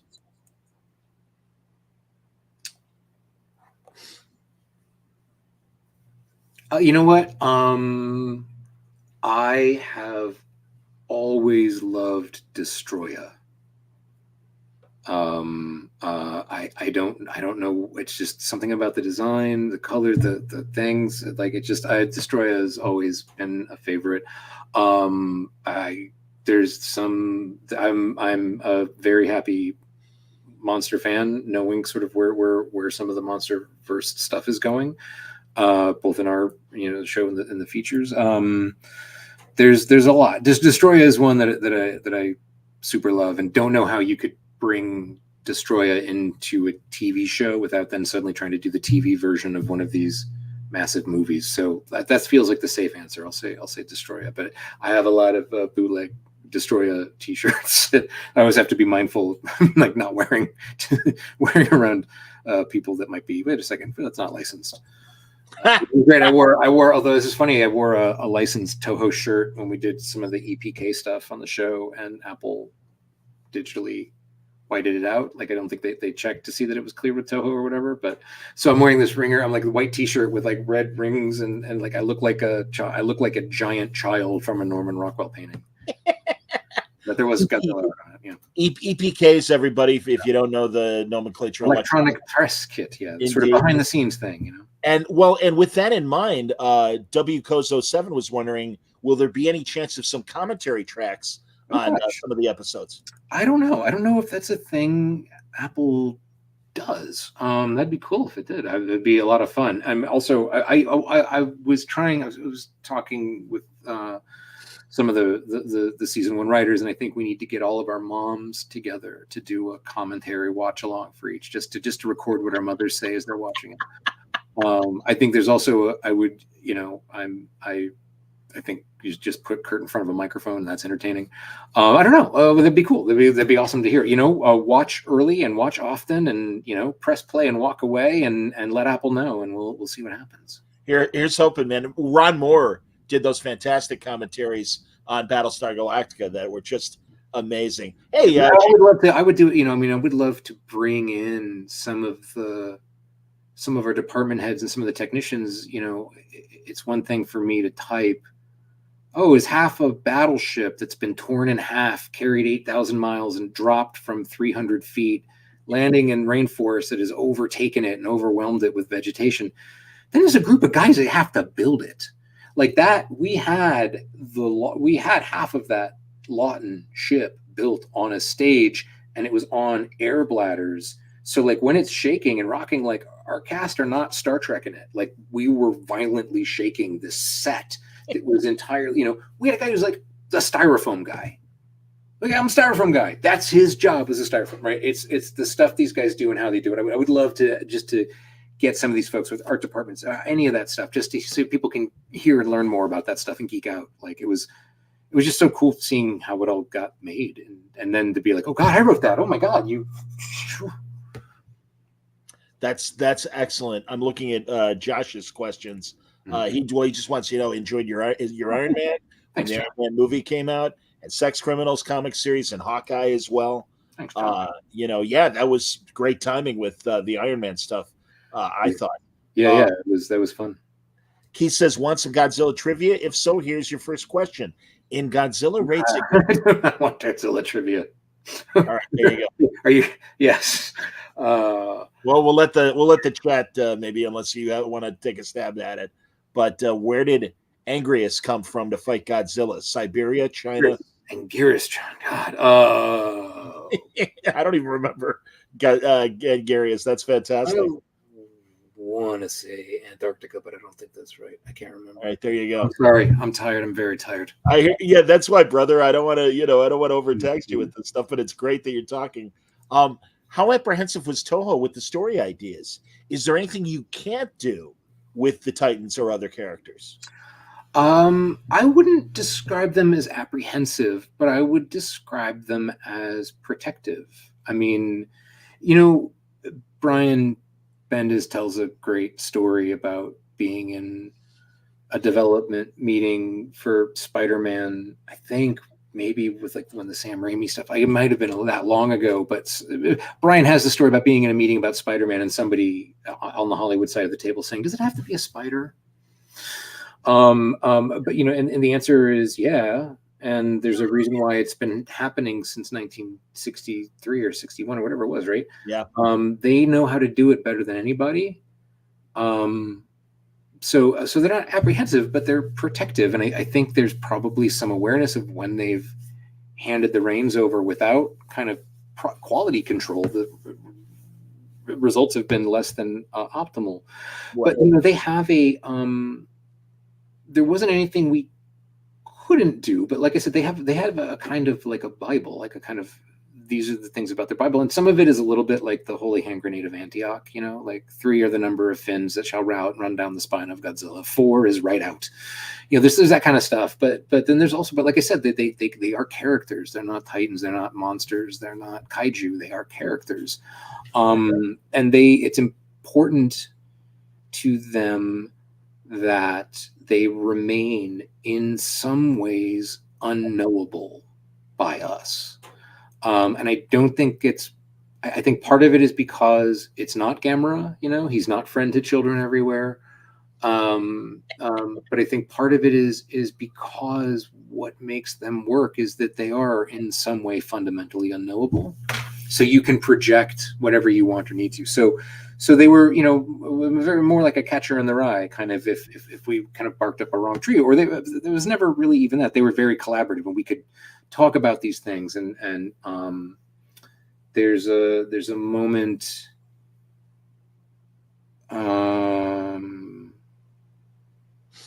I think like there's a moment in the pilot where in the first episode where we're not supposed to feel that Godzilla is looking at Kate, but as far as Kate is concerned, Godzilla is looking at her. He turns his head and roars, and to her it's as though she's seeing this thing. And it's like, so our thing was like, no, he's not looking at her. She's thinking that because we're people, we make everything about us. She's anthropomorphizing it. She's feeling like she saw this thing, but sure. It's like you wouldn't consider it any more than you consider an ant, So stuff like that. Like it was, but they were open collaborators and wonderful, and it was they were really great to work with, and kept us on the straight and narrow when we needed it. But it was a wonderful collaboration. How involved were you? Forgive me, slightly off topic, but with the Hawkeye TV show. I mean, obviously, I saw your name in the credits. Yeah, I was what's called a consulting producer. Okay. So it was sort of written by a group of folks and developed by a group of folks and run by a group of folks, and they would share script and story with me. I went down to the writer's room and kind of got it presented to me as they were planning, and then would kind of just offer feedback. Where they would come to me with kind of specific questions and stuff like that. And some of the stuff they would listen to and some of the stuff they didn't, or some of the stuff changed. It was just, I felt very listened to, but at the same time understood that they were making a show that had its own kind of, So yeah, it was cool. It was, enjoyable work. And kind of like, I always joke about this, but the best thing about that consulting gig is like I can take credit for everything that works, and I can say, "Oh man, if only wasn't me." Yeah, boy, if only they were listening. If there's something somebody doesn't like, I can immediately throw them under the bus, and it's great. But no, mostly it was, I felt really honored that they would. I mean, you talk about doing close reads of somebody's work. I mean, they had studied that stuff backwards and forwards, and it was cool. I've nothing but good stories about my time sort of dancing with the folks over at Marvel Studios. That's great, and honestly, I thought it was really one of the better TV miniseries and stuff. And it's a great Christmas story. That's the craziest thing is they re-promoted it and reran it last Christmas, and I realized like, oh God, it's the Marvel Christmas thing. We are now a part of the Disney holiday entertainment complex. It's going to outlive my grandchildren. They sell Lucky plushies at the theme parks now. These stuffed dogs with one eye and a piece of pizza in his mouth and a purple. Like it's so just to realize, oh wow, it's really part of a bigger world now. That's fantastic, man. Mike Jones was wondering, is there such a thing as a MonsterVerse brain trust? Did you have any input on the Justice League versus Godzilla comic? I didn't, and I'm not sure. There is a mythology department at Legendary. There is a mythology manager. I don't know. I would assume it went through those guys. Okay, fair enough. And Chemdog says several years ago, my Immortal Iron Fist series was damaged in a flood. Luckily, I was able to buy them back. That's a happy ending. Awesome. Very cool. Godzilla guy asks, what's a goal you were reaching for with I'm sorry. Legacy of Monsters. Legacy of Monsters. I was going to say Legend of Monsters. When were you trying to outdo yourself or trying to prove anything? I mean, I'm sure. I don't know that I can. I mean, I think I wanted to prove to myself that I could do it. Yeah. I mean, and that's the other thing is like I sort of joked earlier about being too dumb to know any better when I sort of initially pitched it to Legendary, but I had never run a show before or co-run a show before, so I had no idea that I was. making a show is like wrestling a bear every day, but every day it's a different fucking bear, right? So I think I don't know that it was ever conscious. Like I was thinking I need to prove to it, but I am aware now as I kind of have this feeling of kind of completion that like, it was a really big deal to me that I did this. Like it was I really wanted to prove that I had earned my place there and I was capable and competent and trustworthy and we lost half a day of filming on our entire 106 days, and that was to a typhoon. Wow. In Tokyo. So like, we'll take it half a day to a typhoon when we were still in COVID, we were still testing every single day and all that kind of stuff. Like that's all right, man. If you're going to lose half a day in 106, like, all right, a typhoon, a real hand of God kind of thing. Are you comfortable now with all aspects of show running, post-production, video village, the other arms of making a show and running a show? I don't know. I guess. I mean, I feel like, yeah, sure. I don't know any better yet, right? It also occurred to me that like this is now just my median for how these things happen. So when I hear stories about people that have had easier experiences, I'm like, what? That's crazy. You didn't lose a day to a typhoon. Why weren't you shooting in Tokyo? There was but yeah, no, I do. I feel comfortable and competent and like, yeah, no, I can do this. I did it. I got it. Is Sex Criminals a possibility still of becoming a TV show? Yeah, always. Yeah. Good. Yeah. Good to hear. Yeah. And Josh was wondering if there's a new Zdarsky project coming. Man, I would love to write something for Chip again, but as the writer of Batman and I think Chip is I think he's busy. I think he's too busy for me. But I would love to in a New York minute. I would write for Chip again. And we'd like joke about it every now and again, like joke, So like I feel like it's not entirely outside of the realm of possibility. All right, that's cool to hear. And really, I'm so happy for Chip. Oh my God, yeah, he's like the biggest. I ran into him in New York, but like on the street. Oh, that's great. It was, he was there as the writer of Batman at New York Comic Con, and I was there doing our show launch, and it was just sort of like, look at us. That's fantastic. Oh, there's my Godzilla. You can see my Godzilla tattoo. Oh, outstanding! Wow, that's excellent, man. This is nice. I appreciate this, John. Thrilled to see you back on Moored Balloon, Matt. I finally remember the fireside chats from years gone by, my guy. What are you pointing at? The fireplace right there, baby. Oh, there you go. It is a fireside chat. I was going to bill it that way. No fire, unfortunately, but yeah. That's all right. Well, fireplace side. Yeah, fire near. Yeah. Fireplace. He says he's so excited to see you bring your skills to bear in service of awesome kaiju stories. Cheers. Thank you. There were a lot of storytellers involved, and I'm thrilled to take credit for all of it. And W. Cosno wants to know pitch process. Walking us through the pitch process for Monarch. Oh boy, and also working through two of the hardest times in film TV history. I think that's kind of the same answer. It started, like I said, November 20th, 2018. I sort of guys that I was with at Legendary were sort of like, "Are you sure?" And what are you? Did you bring this pitch to them, or did they come to you and say? No, I went to them. We got into business with them. We were developing some of our comic stuff, and I mentioned, hey, by the way, I would love to take a crack at this. And so I wrote a kind of proof of concept document, and that started a process. We went out and pitched in 2019, I think. Summer 2019, we pitched networks. Apple picked it up, I think, September 2019. We worked on it. The pandemic happened. Chris Black came in, and then he and I really developed what the show became from there. And it's been kind of nonstop since like March 2020.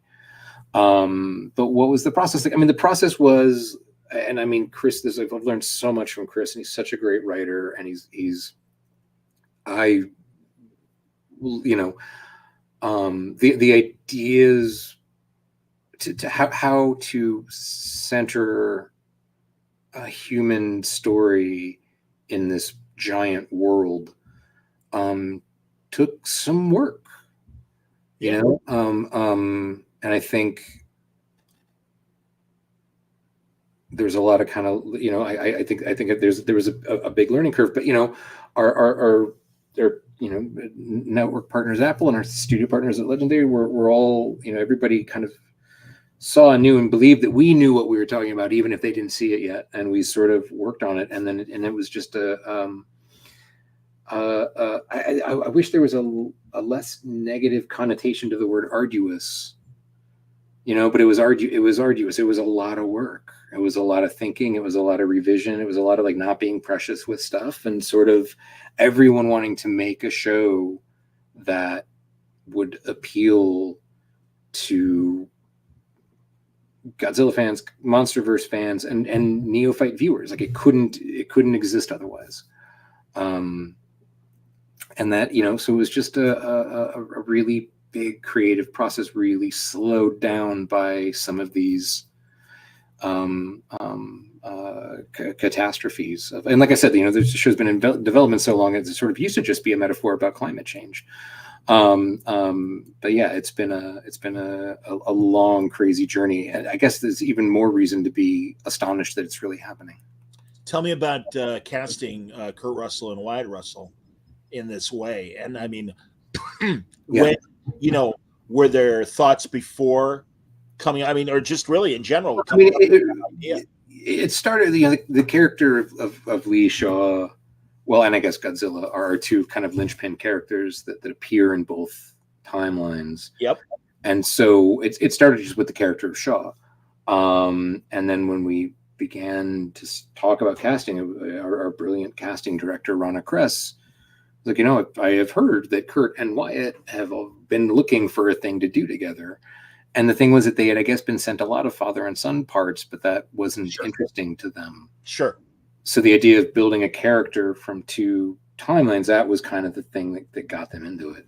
And yeah, no, we went out to meet them for drinks and kind of talk it over with them and sort of walk through what we were seeing. And I think they saw, not to put words in their mouth, but like I think the opportunity to build this character, like they did all their rehearsals together. They would show up on days when one was shooting and the other wasn't. They would, oh, how would you do this? How do you say it? And let me hear, you know, they really worked, you know, and as the show goes on, I think you'll see that it's kind of the story of how Lee, you know, in the script, the script, Lee was always referred to Wyatt and Shaw always referred to Kurt.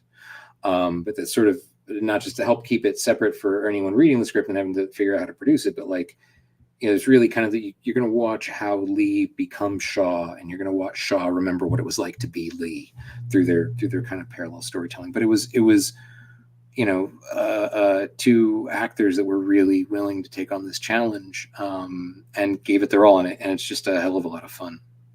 Really, I'm so happy for Wyatt. I mean, again, Kurt's got the body of work, but it is really great to see Wyatt step up. Yeah. And I think Wyatt's got like such a different energy than Kurt, and you can see moments in the show where Lee is kind of pretending to be someone he's not, and he's kind of doing Kurt. He's kind of being who Shaw will be, right? But like Wyatt's got like a Gary Cooper energy to him, you know, which is very much not Kurt. So it was cool to watch both Kurt find a kind of stillness that he doesn't usually get to play too often in those moments, but then to also watch Wyatt get to, oh, I get to kind of do my dad here or whatever, and have fun with it and stuff like that. It was just a blast. Well, and I love too, like almost Easter eggs of in episode 3, a callback to a line that you know, the doctor says to Lee, and then Shaw says it in the modern day and everything. That was perfect. Those are cute moments, man. No, that's good stuff. And you know, there's a lap dissolve that goes from Kurt to Wyatt. It's not a special effect. It's just a dissolve, and it's just a dissolve, and it was just our director Julian knew what he was doing and had him in the right position. And like, someone was like, "Oh, so when you face morph," I'm like, "That is not a fucking face morph. You take that back. That is goddamn genetics and just overlapping film. That's it." And like, there's a moment in a later episode where there's something kind of similar. And during the blocking rehearsal, which is when all the actors and the cameras are kind of rehearsing where they're going to go before they're rehearsing for performance. It's just the physical stuff. But we sort of did it practically on stage, where Kurt walks into a projection of Wyatt. And thank God it was just rehearsal, because it was just, the timing was perfect, the placement was perfect, and I shouted out, "Holy shit!" Like I would have blown a take if it was a real take. Like, "No, it's just blocking, you're fine." But like it's one of the things that, like, all right, that's worth the money. Absolutely, man. That's a money can't buy that kind of special effect, man. Well, and also, again, I want to give a lot of credit to Wyatt because, and forgive me, everybody, this is John saying this, not Matt. So, because I'm going to talk about a different son of a famous actor. I sometimes when I watch Scott Conn, I really feel like he's over the top doing his dad. Mm-hmm. And he just sometimes has some bits of business that he does, just even silent bits. And it's like, okay, dude, I get it. You've been studying your dad. Whereas at least Wyatt, it just comes off natural.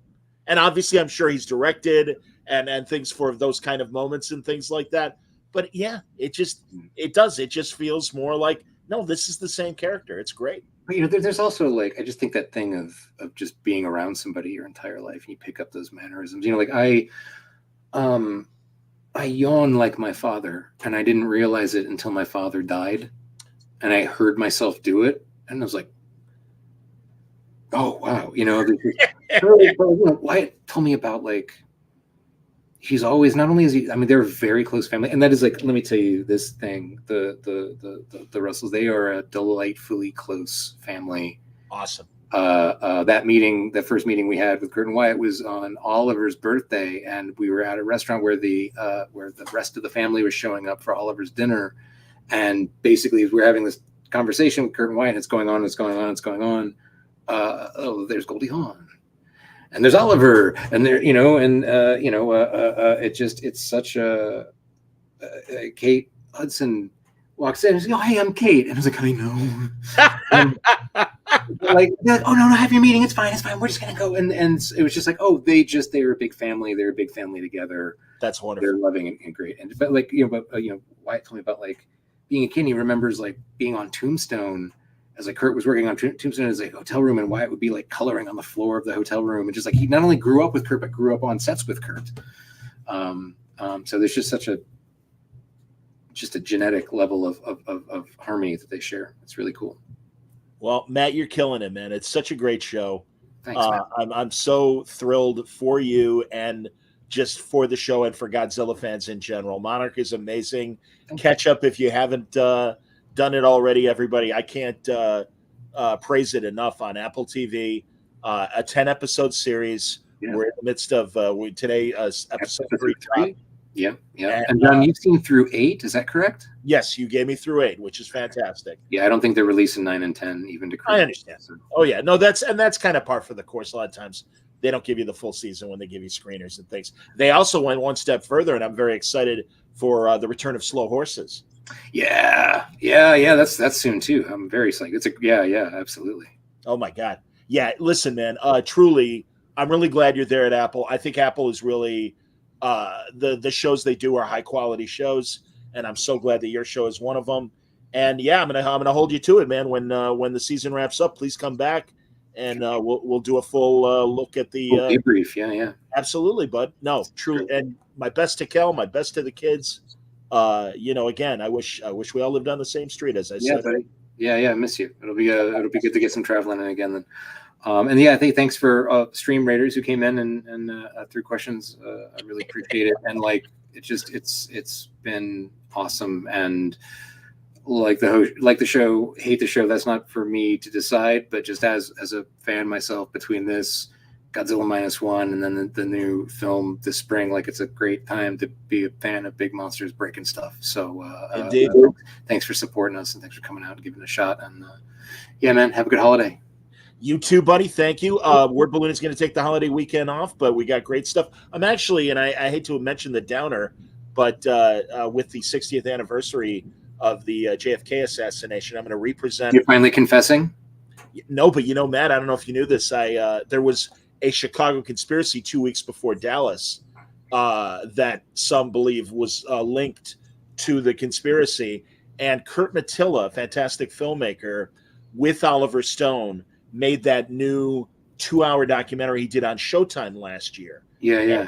And I got to talk to Kurt and talked about my involvement. I was on a reality show talking about the No, you know what? Stop right there. John Suntress confesses involvement in Kennedy assassination. That's the headline. Run it, everybody. So we're going to represent that interview. Why your nickname's Grassy Knoll? I always wondered about that. I'm telling you, man. No, the whole, whatever. Anyway, that's for another anniversary. It's today, right? Today is the 23rd. Right? Today is the 60th anniversary, like I said. But I knew I was going to have fun with kaiju stuff, so we wanted to do that. And I'll probably release it over the weekend because, again, also I had my good. Do you think Kennedy saw Godzilla before he was assassinated in 1954? Do you think it was Godzilla raids again? He might have even gotten through Mothra. Do you think Kennedy saw Godzilla?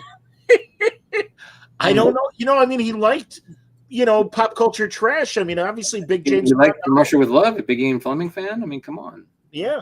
I would love to hear JFK's thoughts about Godzilla. Exactly. I am having trouble with the credence of Mecha Godzilla, but The law of inverse squares says that there's such a thing cannot exist.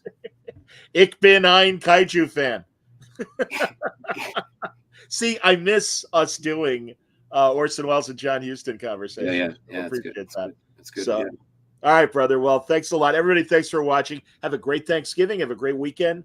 Stay safe. Stay happy. Stay healthy.